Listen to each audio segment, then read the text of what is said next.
ऐसा छल क्यों किया? विमल बैठा बैठा बरामदे में अखबार पढ़ रहा था। तभी उसकी पत्नी की आवाज आती है और कहती है कि मार्केट जाइए और घर का सामान लेकर आइए। विमल उसके प्रत्युत्तर में सिर्फ हाँ कहकर चला जाता है। इस समय सुबह के 8 बज रहे थे। बच्चे गार्डन में खेल रहे थे। विमल उठकर बाहर निकलने के लिए बाइक को कपड़े से साफ करता है। उसकी पत्नी उर्मी आती है, दरवाजे पर देखती है, विमल चला गया है। बच्चे गार्डन में खेल रहे हैं। वह किचन की तरफ जाती है और डाइनिंग टेबल पर पड़ा अपना मोबाइल उठाती है और ऐसे खड़ी हो जाती है जैसे वीरू की बसंती। उर्मी, हेलो। सामने से उसके उत्तर में एक आदमी की आवाज आती है। आदमी, कब से फोन कर रहा हूँ, कहाँ थी तुम, कॉल क्यों नहीं उठाया? उर्मी, वो यहीं पास बरामदे में बैठा था, कैसे उठाती, मरना है क्या मुझे? आदमी, अच्छा चल छोड़ वो सब, वैसे भी आज मूड बहुत ही खराब है मेरा। वो ऑफिस गया क्या? उर्मी, आज संडे है, कौन ऑफिस जाता है संडे को? आदमी, तो क्या आज हम नहीं मिल पाएंगे? मैं कुछ नहीं जानता, तुझे मुझसे मिलने पास वाले सिटी मॉल में आना है बस। विमल के घर का दरवाजा खुलता है। विमल मार्केट से सामान लेकर आ गया होता है। उसे देख के नहीं कहकर फोन रख देती है चुपके से। विमल को देखकर उर्मी, आप कब आए? विमल, जब आप माँ से गप्पे लड़ा रहे थे, और हंस देता है। उर्मी भी विमल से सामान लेकर किचन जाकर खाना बनाने लगती है। उर्मी और विमल की शादी को आज 7 साल हो चुके हैं। इन दोनों के 2 बच्चे हैं जिनका नाम कुसुम और श्रेयांश है। दोनों का वैवाहिक जीवन बहुत सुखद जा रहा था। 6 माह पहले विमल कंपनी की मीटिंग की वजह से बाहर गया हुआ है। आज 4 दिन हो गए हैं उसके और अगले कई दिनों तक वो नहीं आने वाला है।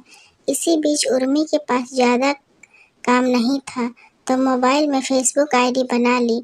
अब उसका टाइम बहुत अच्छे से निकल जाता है। लोगों की पोस्ट पर कमेंट करना, उनके रिप्लाई देना, ये सब उर्मी के लिए उसे नए नए लोगों से मिलना और बातें करना बहुत अच्छा लगता है। थोड़े समय बाद उसके अकाउंट पर किसी स्वीट जुबे नाम से रिक्वेस्ट आती है। वो एक्सेप्ट कर लेती है। उर्मी अपने बरामदे में सोफे पर बैठी हुई भुने हुए चने खा रही थी। तभी जुबे का एसएमएस आता है। वो उसको एक शायरी भेजता है। तन्हाई ले जाती है जहाँ तक याद तुम्हारी, वहीं से शुरू होती है जिंदगी हमारी।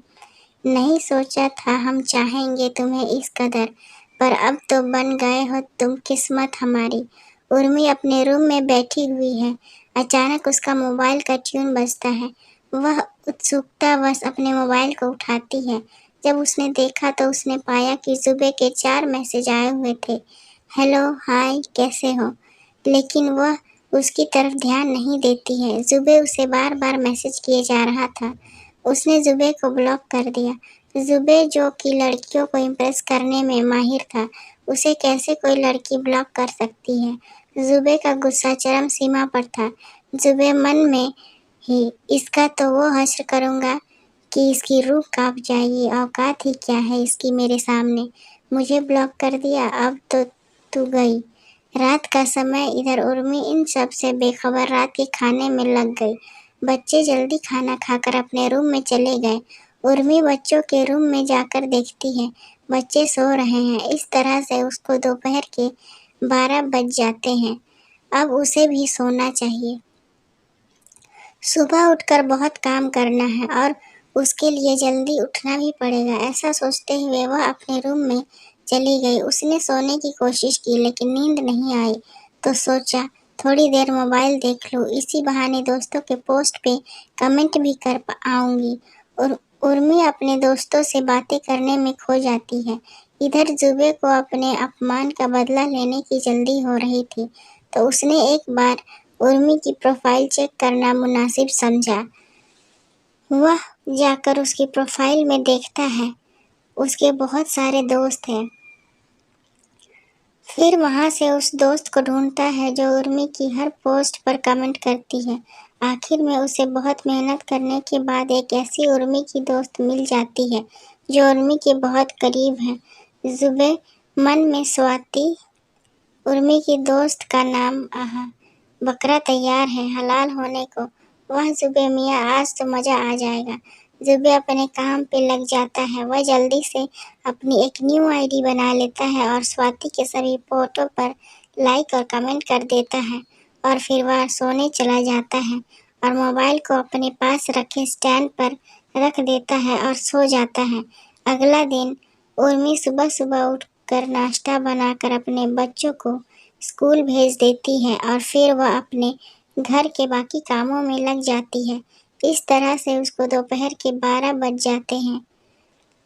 12 बजे बाद उसके पास कोई काम नहीं होता है। वह टीवी देखने चली जाती है। हाँ, उसे टीवी देखना बहुत पसंद था। अनुपमा यह एक ही सीरियल था जो उसे बहुत ही पसंद था। एक बार को खाना भूल सकती लेकिन अनुपमा सीरियल देखना नहीं। सीरियल देखने के बाद जैसे ही वह टीवी को बंद करती है और अपने मोबाइल को उठाती है, अपने सभी दोस्तों का कमेंट का रिप्लाई करती है और सो जाती है। भोर वाला जुमे मियाँ के लिए हमेशा ही आशा की एक नई किरण लेकर आती है। वह उठता है और चाय बनाकर पीता है। वह चाय बहुत पसंद करता है। शायद चाय से दिमाग बहुत ज़्यादा क्रिएटिव हो जाता है और अधिक ऊर्जा से काम करता है और उसे इस ऊर्जा की अभी बहुत ज़रूरत है। अब वह समय बर्बाद ना करके काम पर लग जाता है। वह अपना मोबाइल उठाता है और स्वाति की प्रोफाइल चेक करता है, लेकिन स्वाति की ओर से किसी और से उसके लिए कोई प्रतिक्रिया नहीं आती थी। उससे वह और ज़्यादा गुस्सा हो जाता है, लेकिन थोड़ी देर बाद वह इन बातों को भूलकर अपने काम में लग जाता है। उसे खाना बनाना और घर का काम करना बड़ा अच्छा लगता है, क्योंकि शुरू से ही वह अकेला है, तो उसका सब काम वह खुद ही करता है। जुबे की माँ का देहांत उसे जन्म देते समय हो गया था और पिता एक प्रॉपर्टी डीलर थे, जिससे उनकी दुश्मनी काफ़ी लोगों से थी। जब वह 8 साल का था तब उसके पिता को किसी अज्ञात लोगों ने मार दिया और उन्हीं के साथ उनके सारे राज दफन हो गए। लेकिन उसके लिए वह पीछे ढेर सारी दौलत और एक ईमानदार नौकर छोड़ गए थे और यही जुबे की दुनिया थी। कहते हैं ना, ज़्यादा पैसे भी इंसान को अंधा कर देता है। जुबे को जो सही लगता वो कर देता बिना सोचे समझे, चाहे अपने आप को मास्टरमाइंड मानता है। वो अपने जैसे पैसे से एक ऐसा रूम तैयार करता है जिसमें कंप्यूटर, मोबाइल और इन सब से संबंधित ढेर सारी चीज़ें थी। शाम आएगी, आप क्या कहती इस बारे में? स्वाति, मुझे कोई दिक्कत नहीं है, मैं कल ज़रूर आपसे मिलना चाहूँगी। आपका पता? जुबे, उसकी फ़िक्र आप मत करिए, आप बस सुबह तैयार रहिएगा, ओके? इतनी सी थी ये कहानी। अगर आपको पसंद आए तो लाइक, कमेंट और शेयर करें। चैनल पर नए हैं तो चैनल को सब्सक्राइब करें। इस कहानी को सुनने के लिए बहुत बहुत धन्यवाद।